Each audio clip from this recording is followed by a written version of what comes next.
Hallelujah. Praise the Lord, praise the Lord, praise the Lord, praise the Lord, praise the Lord, praise the Lord. Diyos ay nakila. Amen po ba?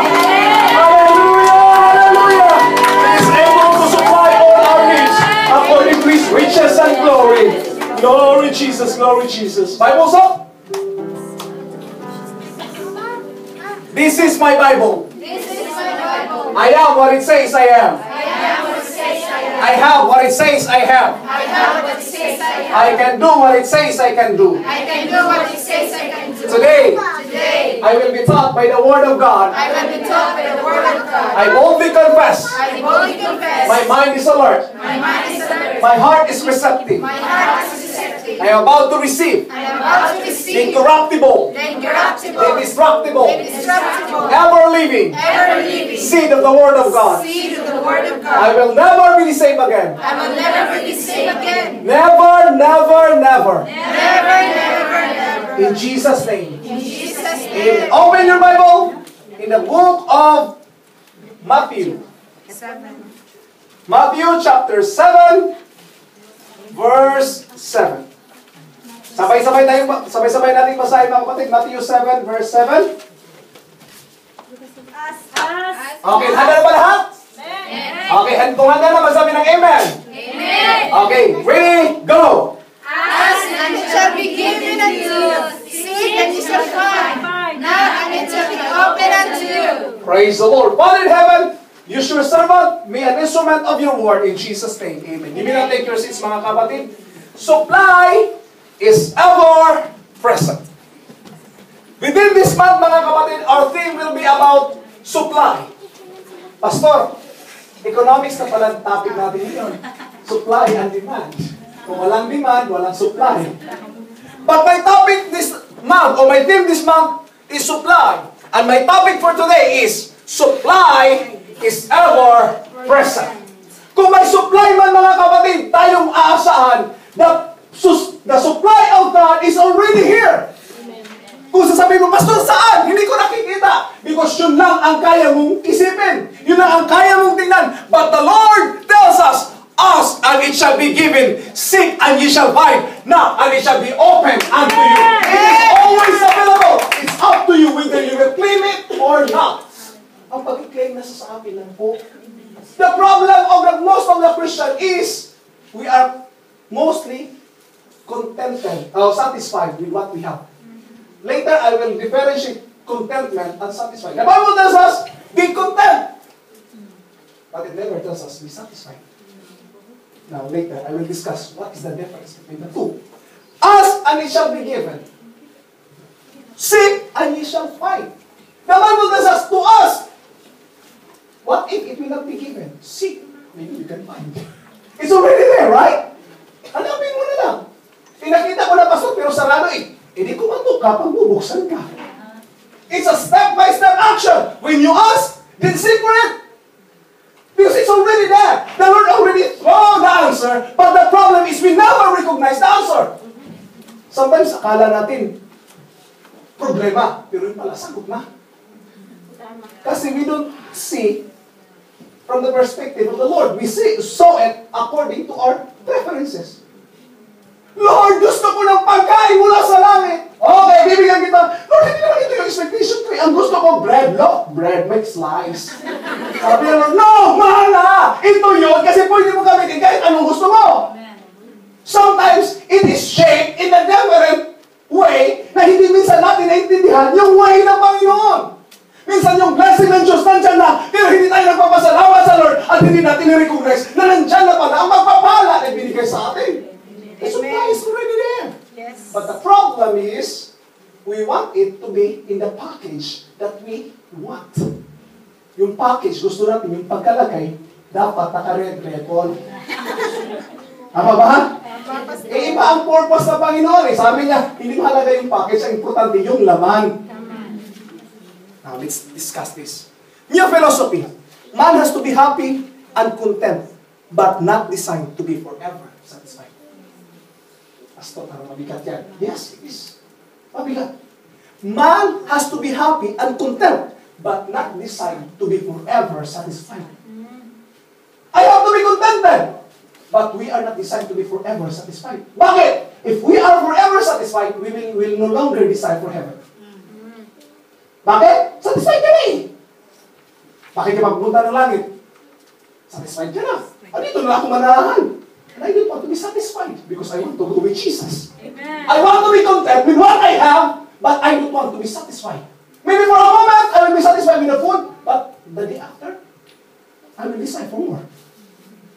Diba? Dati gusto mo bisikleta. Nung nagka-bisikleta, anong nangyari? Gusto mo motor. Nung magka-motor, anong gusto mo? Because you will never be satisfied. Pastor, pangit naman. Yes. Totoo yan. At ito ang nangyayari. Later, discuss. Ang nangyayari ay madalas ng mga tao, naging pangit tuloy yung kahulugan ng satisfaction at content. But let's look from definition from people. Sabi ng isang ni Marvin, kasi nag-inquire ako, tinanong ko si Mr. Google, ito yung binanggit sa akin. One can definitely be satisfied by all items mentioned above and still be restless for more. Satisfaction derives from the past. It is the result of bargaining to reach an acceptable point or closure in the dealing. Yun yung satisfaction. Yung content is applies to the present. Medyo malakas yata. Opposed to acknowledge, okay lang? Opposed to acknowledge that it is this time one is happy to be in the place they are. You can stop at the red light satisfied that you managed to beat another driver to a certain possession at the light. But, not be contented because you feel out of sync with the green lights ahead and will be forced to stop every intersection and the next 3 blocks. Okay.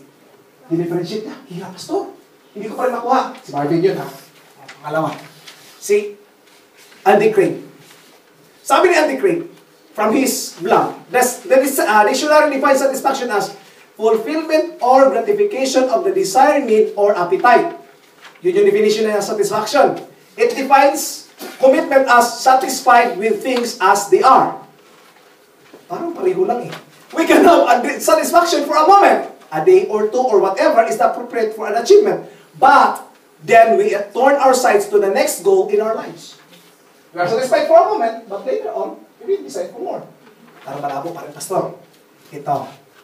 Si Watchman Ning ng Living Stream Ministry. Siya, gusto ko siya mga kapatid na author, no? Siya rin yung author ng God's Economy. Contentment is to see things in the optimistic way. Yun yung definition niya. With what you have, you are content. It means, thank you. Bakit din? Wala, maganda ito. You look at it in the positive way. Binanggit niya pa, to let things come and go by as they are without insisting on anything. There may not be much wealth or possession, there may not be much more honor or renown, but as long as one can live in peace and be live unbothered, that is good enough. This is contentment. So kung anong meron ka, Yes, amen. masayang-masaya ka yan, na-enjoy mo yan, that is contentment. No? With regards to satisfaction, but this is not satisfaction. You are content but not satisfied. Yes. Bakit? Gusto mo muna lang ba na ganyan na lang yung buhay mo? Oo nga, Pastor, no? Gusto mo, 10 taon ka magtatrabaho dito, ganun pa rin yung income mo. Ay, hindi naman ganyan, Pastor. Wala naman ganyan. Gusto mo hanggang susunod 10 taon, may utang ka pa rin. Hindi. Siyempre, gusto mo na satisfied na buhay. Nakuha ng point baka ba ng contentment as satisfied? Contentment is a good side, no? Kung tinilan mo, with what you have, you are happy. Masaya ka sa meron ka. Yun yung contentment. But satisfied means you achieve the goals that you desire. Meron kang goals. Pag attain mo yung goal na yun, you are satisfied to reaching that goal. But you have still another goals, right? To achieve. Now, kaya nga merong development ng technology because man is never satisfied. Now, supply will end when you are already satisfied. Yun yung totoo. Later, I will discuss. Bakit? Di ba pinagay ko kanina? Ay, hindi pa pala. Tawag pala yung sa for leaders pala yung discussion ko niya. Yung kanina discuss ko patungkol sa vessel. Tama po ba? When the vessel is no longer enough, there's no more vessel, ano nangyari sa oil? Tumigil. Wala ng oil. Bakit? Naubos na eh. Satisfied na eh. When you're already satisfied, there is no more room for the Lord to fill in for more blessings. Now, man is never satisfied. According to Raymond Holliman, man is never satisfied. This fact is deplored by many. What the word deplored means, kinukutya, pinagtatawanan, pinawalang ginawang mali. But God did not intend that man should be forever satisfied. Why? If you are satisfied, you will not go to heaven. Why? Because when the Lord gives you satisfaction with the riches of this world, ayaw mo na pumunta ng langit. Bakit? Nakikita ko na dito, di ba? But because we are not satisfied, we crave for more. Oh, meron akong pero hindi ito yung hinahanap ko eh. Oh, meron nga akong ganitong resources, pero hindi ito hinahanap ko. Hinahanap ko pa rin yung presensya ng Panginoon. Yeah. Only the presence of God can give satisfaction to man and nothing else. If maybe your goal can give you satisfaction for a moment, but it will never give a lasting satisfaction. Who will satisfy us? Only Jesus Christ can satisfy our soul. That's what the Word of God tells us. Nothing can satisfy more than the Lord Jesus Christ. Then why crave for a lot of things when God Himself can satisfy us? Amen. Maraming tao naghahanap, maraming hinahanap. Parang maraming nawawalan. Hanap ng hanap. Anong ginawa? Hanap buhay. Ano hanggang Friday hanap buhay? Hanap patay na yan. Hanap buhay yan. Pati Friday, tinatrabaho mo, hindi na hanap buhay yan. Hanap patay na yan.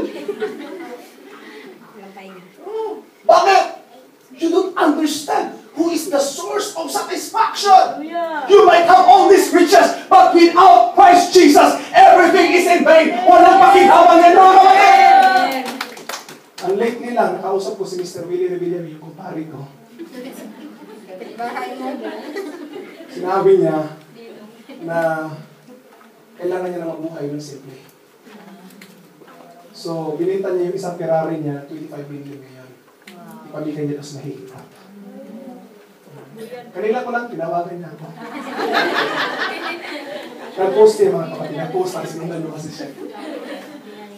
So, sinabi ko, what? From all these riches, now he decided to live a simple life? Why? Binanggit ito ng elder namin sa church. Sinabi niya, kung si Willie Revilla pumunta sa church na ito, at sasabihin niya, ibigay mo sa akin, bigyan kita ng 5 million, ibigyan mo lang yung Spirit ng Panginoon, magbabayad yun. Alam niyo bakit? Kasi wala siyang makitang tulad na nararamdaman natin ito. At hindi mo kaya bigyan ng Diyos upang matagal ang banal na Espiritu ng Diyos. You cannot be satisfied by anything in this world. But when you are filled with the Spirit of God, what will happen? You're fully satisfied. Kasi Lord, pwede lang mamatay. Any moment, we are filled with the Holy Ghost. Humiga ka dyan hanggang sa nagpusmus ka ng Espiritu ng Panginoon. Tanong mo pagkatapos, ano? Anak na ba mamatay? Sabihin sa iyo, oo, ngayon din. Why? Because they understand the satisfaction in the presence of God. Okay, bahal mo na kapatid. See, the Lord's supply is here. No, the Lord's supply is here. Old philosophy, I have to get rid of all my material wealth in order to be spiritual. Yun yung old philosophy natin. Gusto ko kasi maging spiritual, pastor, kaya gusto kong maging mahirap. But the new philosophy is so simple. It is right and good for a man to seek, gratify all pure desire, not just desire, but pure desire and ambition. It's not wrong. As long as you know your motives in heart. No? Minsan kasi inisip natin, pastor, hindi kasi pwede maging spiritual at saka maging mayaman. Sino may sabi? Sabi kasi, pastor, mahirap ka sa isang mayaman na makapasok sa kaharian ng Diyos. Mas mabuti pa yung isang kami na makapasok sa butas ng karayon. Grabe. Pero ano sinabi ng mga disipulo? Sino na lang maliligtas? Patay pala sila, hindi kasali. Papabilang pala sila doon sa mga tao. Nakuha niyang point? Sinabi, sino na maliligtas? Tanong ko yung kanyang mga disipulo. Ibig sabihin, bakit sila maliligtas? Hindi qualified doon sa qualification ng Lord. Anong karugtong sinabi ng Lord? Sa tao, imposible. Pero sa Diyos. Oo, mahirap magkaroon ng kayamanan. Bakit? Baka ang puso natin matransfer. Kaya hindi tayo binigyan ng Lord ng kayamanan. Bakit? Baka yung puso natin matransfer sa kayamanan. Pero what if you will become a good steward of God? What will happen? You will become like Warren Buffett. That he gave 90% of his resources to the foundation. Just like Bill Gates. Na sinabi niya, ang mga anak niya, binigyan niya ng 10 million lang. And the rest of his money, ipamigay niya. What? Bill Gates, pinakamayaman. Pamigay lang. Si Mr. Andrew Carnegie, isa sa mga pinakamayaman sa kanyang panahon, who worth 400,000 o 400 million US dollar during that time. Siguro ngayon, mga 40 billion US dollar na yan. Katumbas ni Bill Gates. Sinabi niya, I will spend half of my life earning all the money. And what will you do with the rest of the half of your life? He said, I will spend it all and give it all away. At ano nangyari? Yes, it happened. Nangyari. Bakit? Ano mo yung pera? Bakit pag mamatay ka, kailangan mong gawin kabaong yung pera mo? Hindi. The Lord gives you resources for you to bless others also. Amen. First is for your own survival. Yung first level na yan. But why you have to earn more? Of course, for your husband or for your wife. Second level.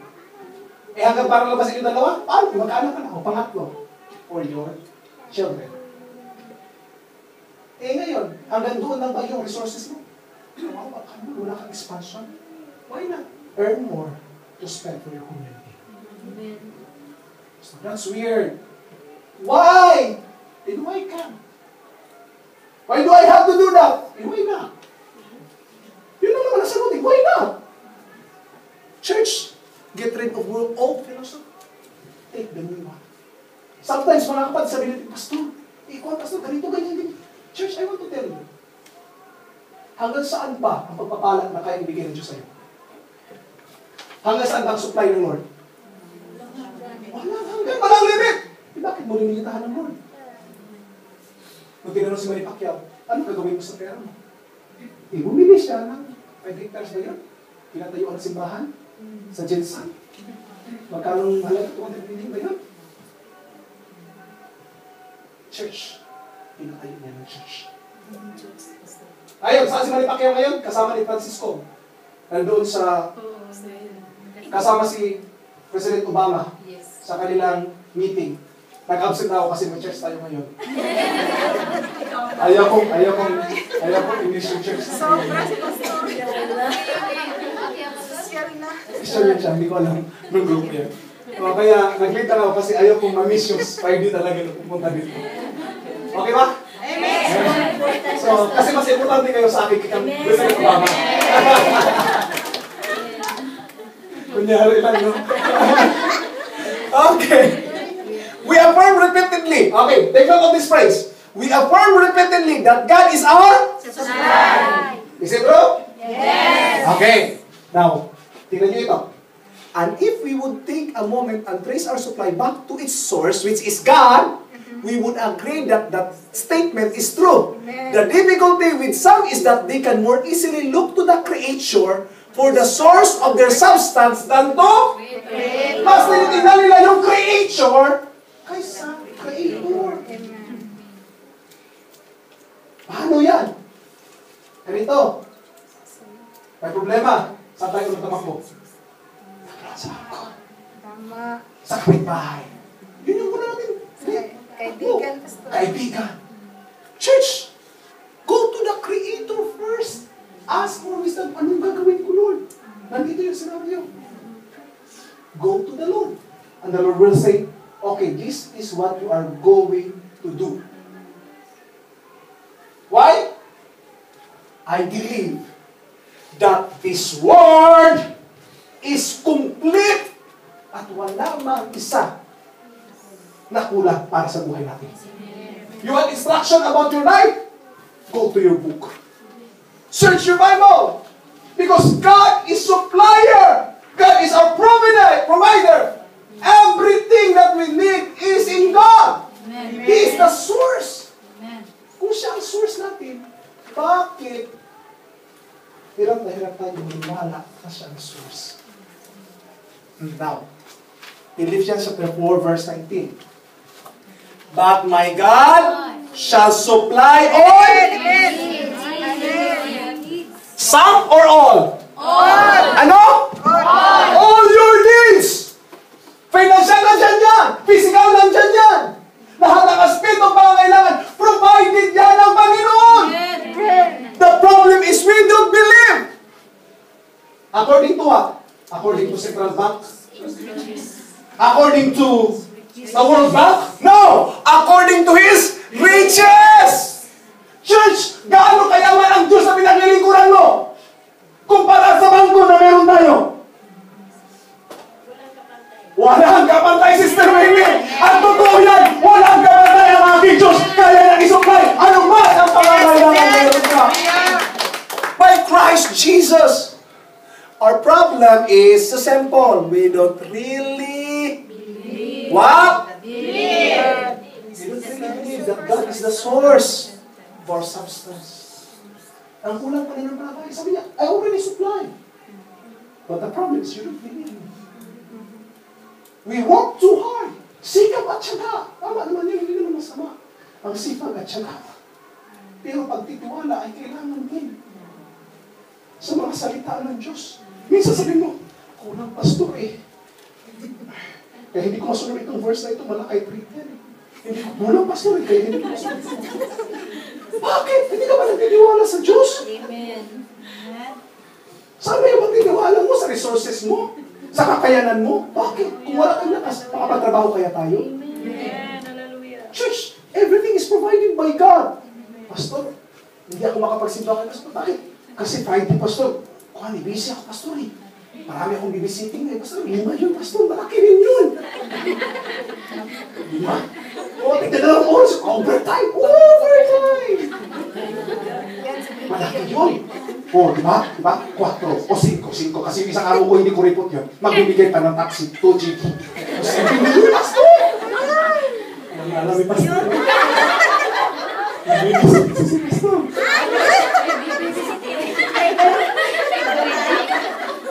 Nagbibilang. Church!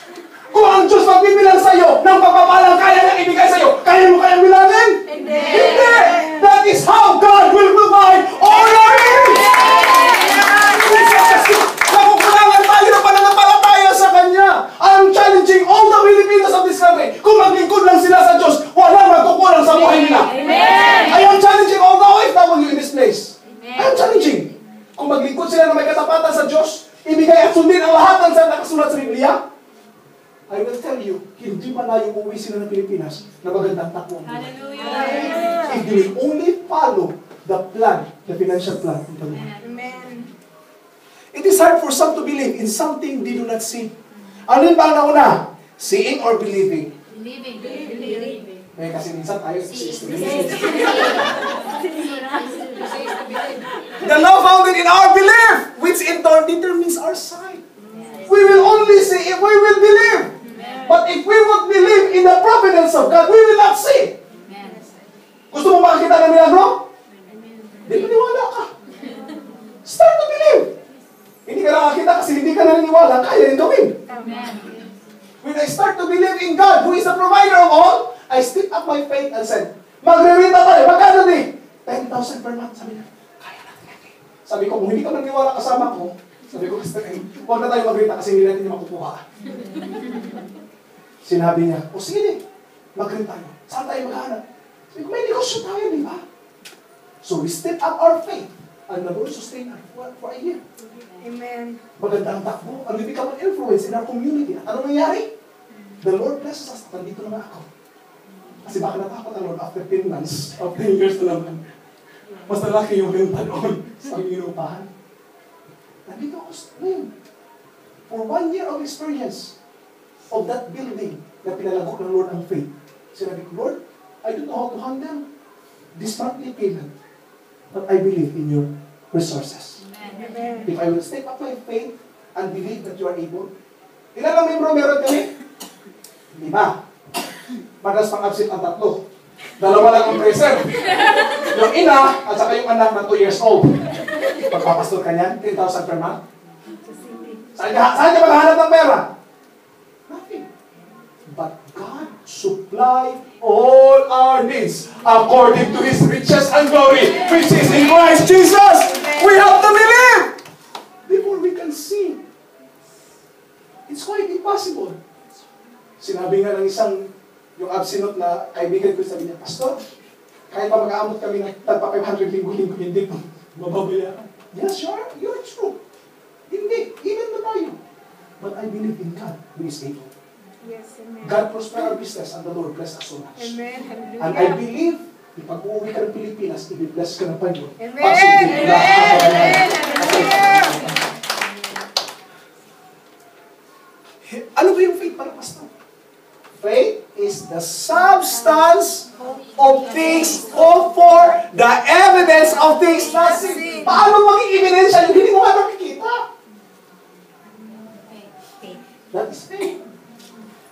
Faith is the substance. Substance. This one is a component of a lot of substance. It's real, but it cannot be seen by the naked eye. Faith is substance. Merong laman yan. Hindi mo na nakikita. It's a substance of things hoped for, at karoon doon niya, evidence. Ang nakikita natin, false evidence. But the Bible tells us evidence of things of not seen. Ano nakikita natin? False evidence. False evidence appearing real. Fear. Yun yung nakikita natin, fear. Doubt. Unbelief. But God said, have faith in me. Believe in me. God is the sustainer. There is supply and everywhere on this world. Meron na supply? Yes. Pumunta ka lang doon sa gilid, there's a lot of supply. Magtiwala ka sa Panginoon and do your work. So for example, you will do the best that you can, someone will recommend you to a greater works. Yes. Di ba? Hindi ako mahihiya mag-recommend sa iyo. If you have seen, if God have seen a good work in you, the best, you do the best that you can, I will say, yes, I've seen that one. Marami magtitestimony, tama ba? Na ginawa mong pinaka-the best mo. And you will be promoted. Don't worry. Amen. Hindi ka susunduhan ng amo mo. Idadaan lang yan sa amo mo. Diyos mismo ang magpapasilyo sa atin. At kung siya magpapasilyo, higit-higit pa sa kaya mong tanggapin. Kaya nga sinabi ng Biblia, do not work as if you are working to man. Work as if you are working to God. Amen. If you have a master, work as if you are working for God. Amen. Do it religiously. When you have a task, may nakatingin o wala, do it religiously. Alam niyo religiously? Na halos lahat ng kanto, gagawin mo talaga na hindi ka talaga mawawala dun sa ginagawa mo. Walang daya. Walang daya, integrity. Tama. Ang dapat natin tingnan, integrity. Amen. Wrong or old philosophy. To see is to wrong philosophy. Bakit? Nakikita mo yung hangin mo? Hindi. Pero niwala kang may hangin? Ayan nyo. Hindi pala to see is to believe. Naniwala kang may utak ka? Nakita mo ba? Wala kang utak. To see is to believe. Tama ba? Simple lang. Naalala ko tuloy yung kwan. Yung tao daw na nagsusugal na ba? Nagsusugal siya. Tapos, siyempre, wala siyang pangsugal. Doon sa casino, he is playing in his mind. You know? He is playing in his mind. So every time that there will be, you know, there will be a draw, he is writing, okay, I almost win. In his mind. You know, later, he's writing in his mind. In his mind, everything. Wow, I win! They are all looking at him. What happened? I win in my mind. I win in my mind. Later, to make the long story short, he lost his mind.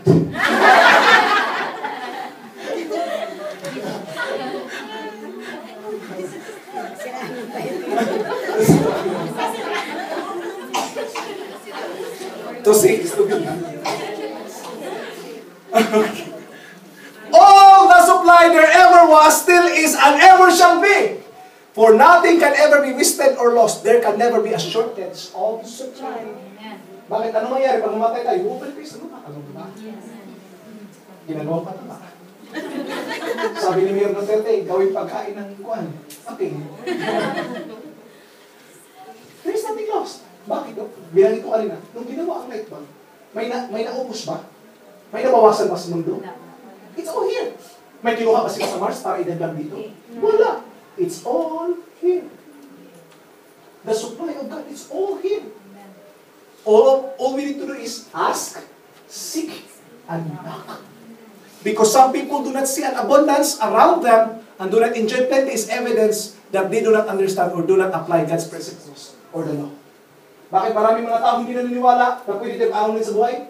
Kasi satisfied na tayo sa ating natatanggap. Kasi, hindi rin natin nakikita yung abundance sa buhay natin.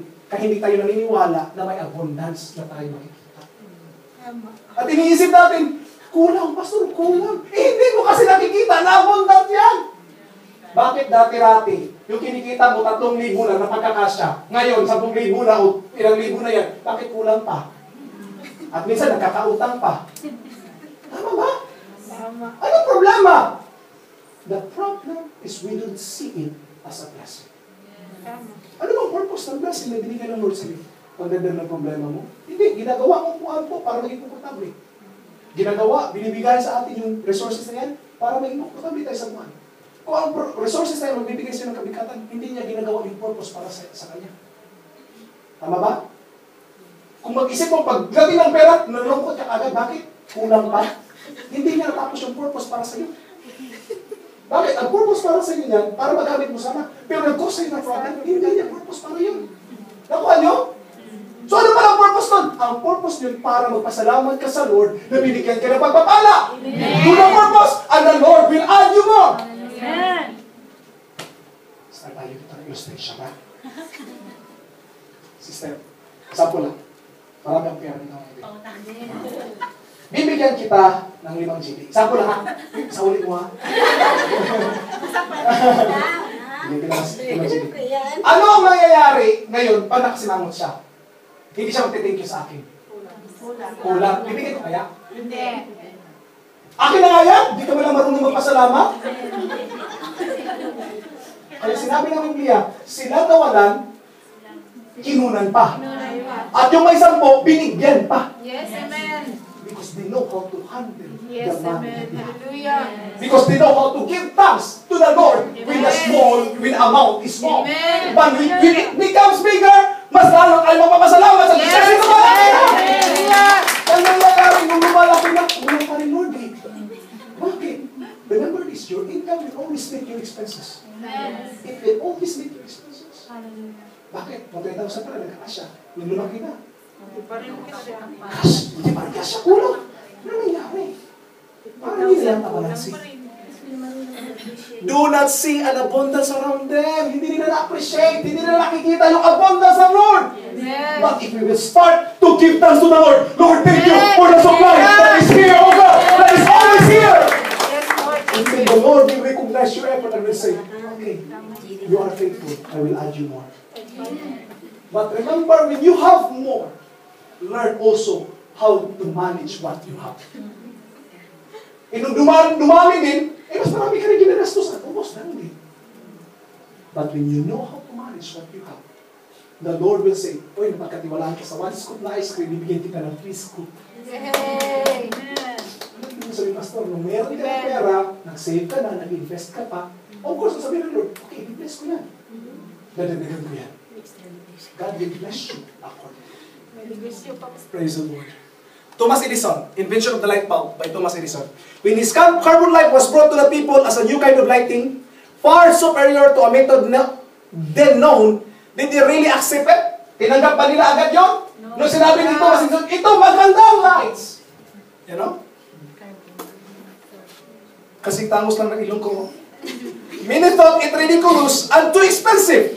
They were using candles, oil lamps, and small percentage of gas. The possibility of light bulb is ever existing. The possibility na magkaroon ng light bulb, nandoon na. But because the people never take it never become theirs. Kailan na-discover yan? Actually, mga kapatid, 30 years before Thomas Edison, ginawa na, inumpisa na yun. Kaya lang, wala nag-support. Pero nung tinuloy ni Thomas Edison, siya ang nagpapattern sa kanya nakapangalan. At nangyari, sa kanya nakapangalan after 30 years. See? Sometimes yung blessing na dapat sana sa iyo, mapupunta pa noon sa ibang generation. Bakit hindi tayo marunong mag-recognize sa magpapapalang binigay ng ating Panginoon? Yes, amen. Supply and demand. When there was a demand for the need of electric power, the supply was forthcoming. It comes directly from nature, God as the ultimate source, whose foresight created these materials on earth. When there is a demand, there is a supply. Napanood niyo ba yung si T.D. Jakes na pinost ko? Demand and supply. When there is a demand, there is a supply. God will supply if we have a demand in our lives. Halimbawa, marami kang mga taong meron kang foundation na pinapatayo, meron kang mga projects na gusto tapusin. Hindi kaya isusupply yan ng Lord? Pag makita niyo yung desire mo? Of course, yes, He will sustain. He will supply. All we need is to put a demand. What is the demand? Faith and action. That is the demand. Faith and action. If you have faith and you don't have action, it will not work, mga kapatid. When people demanded a means of traveling with more speed, greater comfort, luxury, necessity, of course, hindi kayo napanood. Whenever man has needed a certain thing in life, an idea has been first given in mind, was inspired to develop the idea. It is already there. Yung ginawa ang sasakyan, nandiyan na ang materials. Ang kailangan lang ayusin. Was the supply available? Yes. Ang machine ba nandiyan na? Yes. So a man's life consists not in the abundance of things he possesses, but in consciousness of that what he has.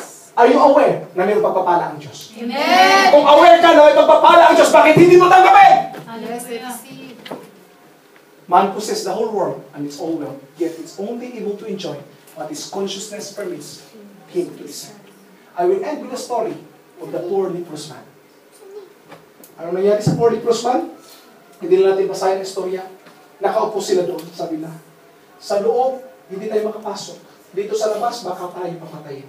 Ano ba lang nangyari sa loob? Sabi sa leprous man. Alam mo sa loob, yung ikot, yung tahi ng tenda, ng kalapati, binibenta para gawin pagkain. O hindi siguro pagkain. Ginagawang gas. Mahal na. Lahat ng pagkain sa loob, mahal na. Ang masaklap pa, may dalawang inang nag-aaway. Alam niyo ano pinag-aawayan? Kasi nag-usap sila na yung araw na ito, papatay natin yung anak ko, kakainin natin. Bukas sa naman. Eh hindi tumupad yung isa. Pagkatapos mamatay yung isa. Ang hari, kumamos, wala siya magkawa. Yun ang nangyayari sa loob. Ang Syrian people ay nakakampo sa labas. Sabi ng apat na leprous man, sabi niya, manatili tayo dito, mamatay na siya gutom. Kung aalis tayo doon, pupunta tayo doon, baka may pagkain, mamatay ba't kung mamatay, pupunta tayo. Walang problema, mamatay rin naman tayo. Diba? That is the act of faith. Did you know what happened? Sa loob, sinabi ni Elisha, bukas na bukas, may pagkain at ibibenta ng mura ang mga pagkain. Sabi nung in charge, sabi niya, kung ang Lord nagbubukas sa langit at ibubuhos na dito, of course, meron yan. Pero kung wala, saan tayo maghahanap? Hindi niya naiintindihan na ang resources ng Lord nandito lang nakapalibot at handa na buksan ng Panginoon para lumapit ang pagpapala. Amen. Sabi ni Elisha, Sir, makikita mo siya pero hindi ka makakatikim. Anong nangyari? Yung apat na tao na leprous man, naglakad papunta sa camp ng Syrian. Pagdating na doon, walang tao. Anong nangyari? Ganito ang nangyari. Nung nag-umpisa silang maglakad, ang narinig ng mga Syrian doon sa likod ay maraming karwahe, maraming kabayo na tatakbo papunta sa kanila. At sabi nila, mga Hivites at mga Egyptians, hinair ng Samaritans para patayin tayo. Layas na tayo. Lahat na iwan, pati yung niluluto nila. So, ang nangyari, pagdating nila noon, maraming pagkain. See? When God will supply us, He will do it in a miraculous way. Na maging tayo, hindi natin alam, ano ang nangyari. Bakit alam mo lang, poor leprous man, anong nangyari? Hindi! Only the storyteller knows what happened. Hindi nila alam, pagdating nila, wala. At alam niyo ba, ano nangyari? Sinabi nila, hindi tama na tayo lang magkakain. Kailangan din tayo mamahagi. So, pinaalam nila doon sa gate, sabi nila, wala na ang mga Syrian. Isa sobrang takot ng hari, nagpadala ng dalawa ng sundalo. Pagpunta doon, totoo nga. So, pagbalik, sinabi na, o sige, buksan na ang gate kasi wala na mga Syrian. Nung binuksan, alam niyo, nung nangyari doon sa taong, sabi niya, bababa man ang uulan man ang pagpapalang mula sa langit, sa kapayan mangyayari. Nakita niya nga, at narinig niya, yung hindi niya makain. Bakit? nadaganan siya ng maraming tao at mamatay. Sometimes your blessing is already there. But if you don't believe, you will not, never. Tumayo po tayo mga kapatid. Nandiyan ako papala eh. The supply is already here. But if you never believe of the supply of God, if you will never ask, you will not receive. If you will not find, you will not. If you will not seek, you will not find. My point is so simple. Finding is reserved for the seekers. Receiving is reserved for the giver.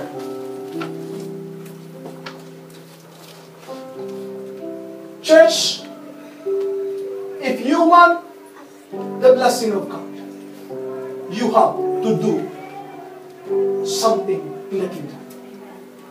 What do I have to do, Pastor? Have faith in God. The supply of God is here, ever present for us. But the question is, are we ready to receive such things? The poor leprous man, hindi nila alam kung ano nangyari.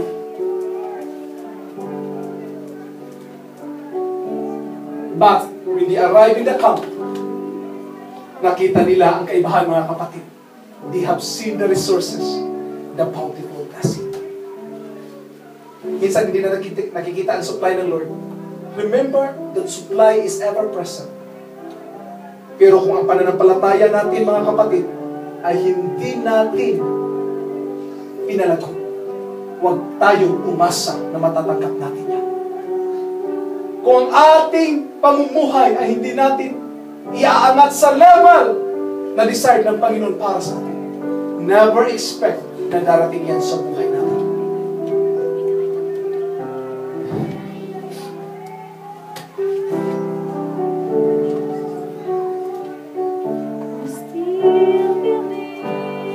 Man possesses the abundance, the blessing.